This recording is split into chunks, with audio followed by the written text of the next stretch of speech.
peg it up because I know that everyone's different with the tee height.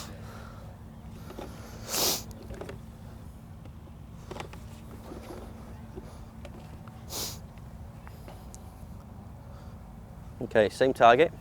Yep. Just try not to whack any of the players at the other end of the range. Oh, I doubt that. I doubt that's going to happen.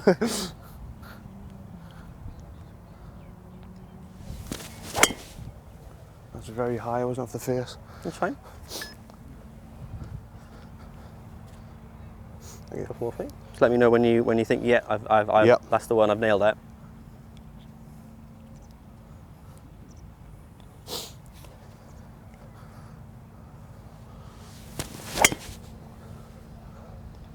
Yeah, that was okay. That's a little good. bit heely, but not too bad. Take that one on the golf course, yeah? Yeah, you would.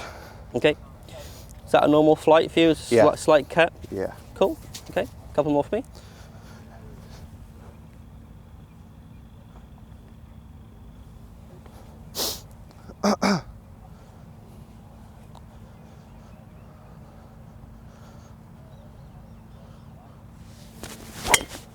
That's the one.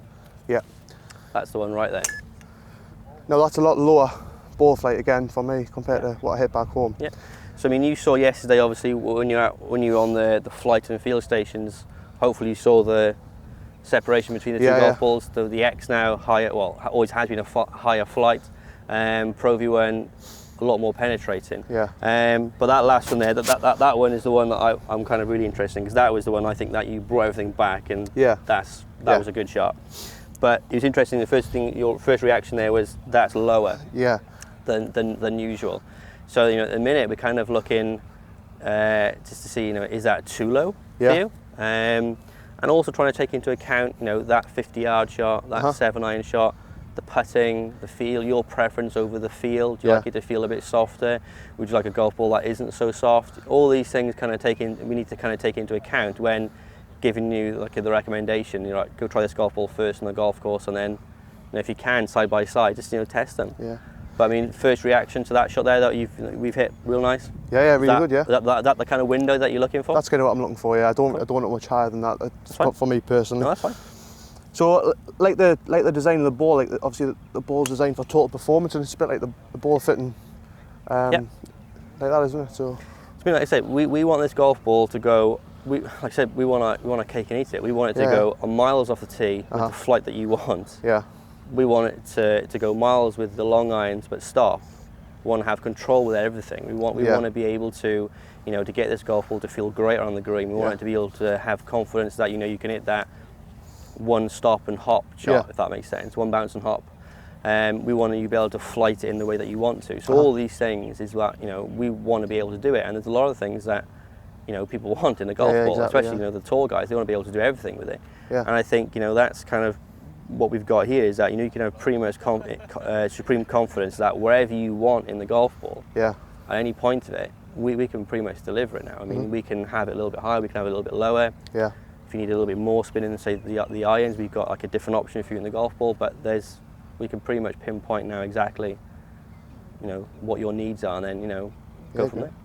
And obviously, just there before hitting another shot, I'm quite lucky today. I'm getting a fitting off a few guys in Abu Dhabi, but for the guys watching at home who just say they haven't got time to have a ball fitting, or haven't got access to guys like you, what kind of advice would you give them? Would you maybe before taking the ball off the shelf go and see your local pro, or just go down the range? 100%. I mean, like I would definitely recommend go see your local PGA Pro. 100%. They'll be able to give good advice.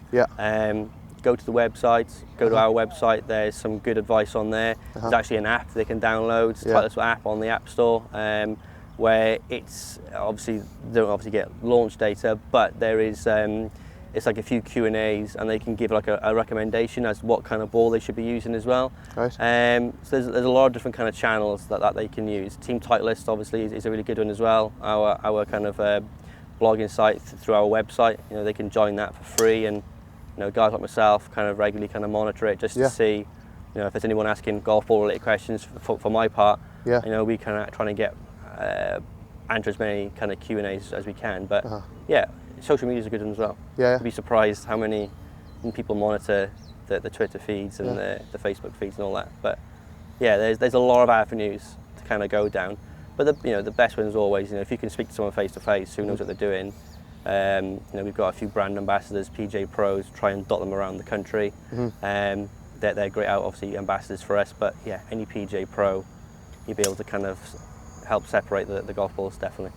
Great, and obviously you said before, just to finish off there, a ball fitting's not necessarily to say this is exactly the ball you should be using. It's not. I think because like we try to make this a real test as we can, and I think that, like I mentioned earlier on, we don't play golf on a driving range where there's no kind of risk factor involved. We don't have a launch monitor behind us to kind of tell us exactly what's going on. And plus, we don't hit golf balls in the same place. You walk around, the wind changes, the temperature moves around, etc. So ultimately, we play golf on a golf course. So this kind of methodology here is a great way to kind of give you an insight as to what you should be seeing on the golf course. It's a great insight to kind of get some information from you to see what you actually want in your golf ball. So first few questions I asked you, what golf balls do you play? We play this. What do you like about it? I want it to go a little bit lower. I'm after that kind of low flight. So we can kind of get an idea in our head what we should be looking for. Now, if that was, say, for example, if you didn't have enough stopping power with that low flight, that would be a conversation for me to have with you then to say, well, do you know what? This would happen if we did this. So, you that golf ball, it wouldn't stop. Are you happy with that? And then ultimately that's your judgment call then. But all we can do is kind of provide the facts and the info and what is ideal. But if people can stray from that, absolutely, that's absolutely fine. Great. Does that help? That's perfect, yeah. That's very much. So for you, I think, based on what you like, your current ball of choice obviously is very soft. So I'm assuming you like a soft golf ball. Or a soft, your preference would be over the softer versus the not so soft golf ball. So I mean, the cause for concern for me is the 50-yard shot. There's just no stopping power to it. Now, ultimately, difference between, say, V and the X. Well, the X with a slightly higher flight, spin rate number for that kind of length of shot, especially with, say, the speed that you're generating, because it's a pitching wedge, you'd tend just to hit it a little bit softer than, say, a harder wedge. You're just naturally not going to generate an awful lot of spin. So your shot is to literally see it kind of roll in. So I'm kind of very mindful of that. I don't want to kind of base a golf ball, whereas that's probably one of the more important things. I think it's more down to the club selection. If that was, say, a 52 or a 54, 56, we would see a lot of spin. Having said that, you hit one of the lashings that you hit actually spun at 5,800. To give you an idea, for a 50-yard shot, we're looking for a minimum of 5,000 to 5,500. So on that last one that you hit, it actually span the way that we want it to. Now, it is coming in flat. It is coming in very low. I mean, if you look, let's say that there's a landing angle there of 34 degrees. That's very low for a driver. To give you an idea, okay? So if I had 34 with a driver, I'm looking, that's going to hit the deck and shoot forward. Now, although that's got 5,800 RPMs, because the flight on it was so low, it's still going to it's going to come in fiery and have a big bounce and then eventually grab, but it's still not steep enough.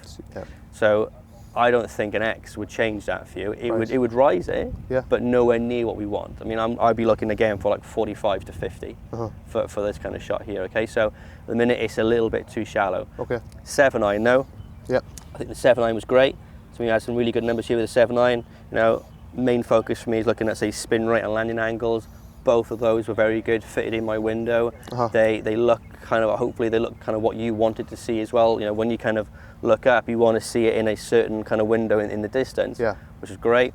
The driver is kind of, it is important, but we definitely want to look at it, but it's not the most important thing there.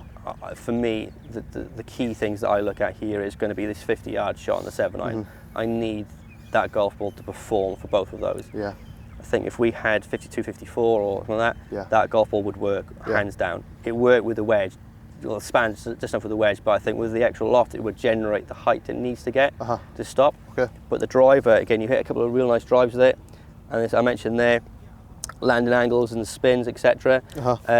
Landing angle with a driver there down to about 39. That's again it's pretty good. TrackMan would say anything below 40 is a good number. Right. Yeah. Generally, that's probably pretty good for out here. Generally, back home, if we could have it down, say, to a fraction lower, just to kind of 35, 34. Yeah, well, maybe not that low, but Maybe you know, not say like I'm splitting hairs here, like 37, 38 would be nice, and that'll just kind of get it to shoot forward off the deck as well. Yeah.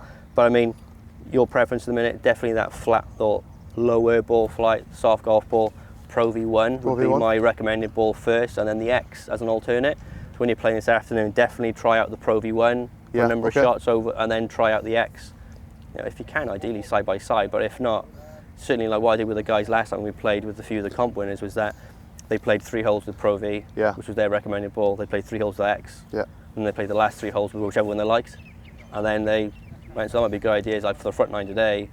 But you know, play like say 4 holes with Pro V1, 4 holes with an X, and then play say the next 10 holes with the ball that you liked over those first 4. That's great. Does that make sense? Yeah. Perfect. Yeah.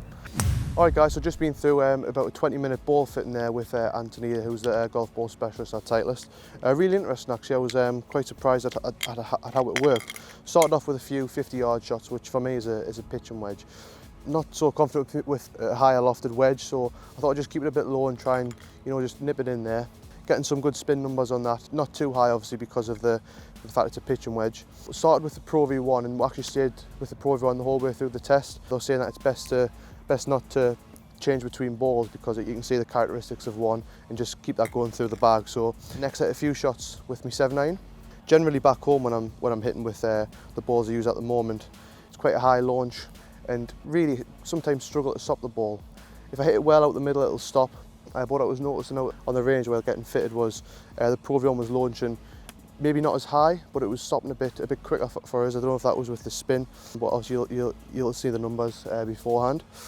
So then we moved on to the driver, probably the most confident club in the bag for me. When I hit out the middle, usually, again at home at a very high launch. Hitting with the Pro V1 there, it was a lot lower launch and the peak height wasn't as high as it usually is for me back home. So it's a very important part of the process ball fitting, just to see the characteristics of the ball that you're using and the height, the spin. And he was saying to me there that it's best to get out in the course and use that ball that you've been fitted into there today, just to see how it reacts. Obviously on a golf course, you haven't got the launch monitor behind you, you haven't got any lakes or bunkers to look at when you're teeing off. So really interesting, and like Anthony said, if you haven't got time to get fitted or you haven't got access to guys like him and technicians, you know, go and speak to your local tour pro. They know a lot of stuff about that and they'll tell you what ball is probably best for you. So really interesting, and now I'm going to go out on the golf course and give the Pro V1 a try, so stay tuned.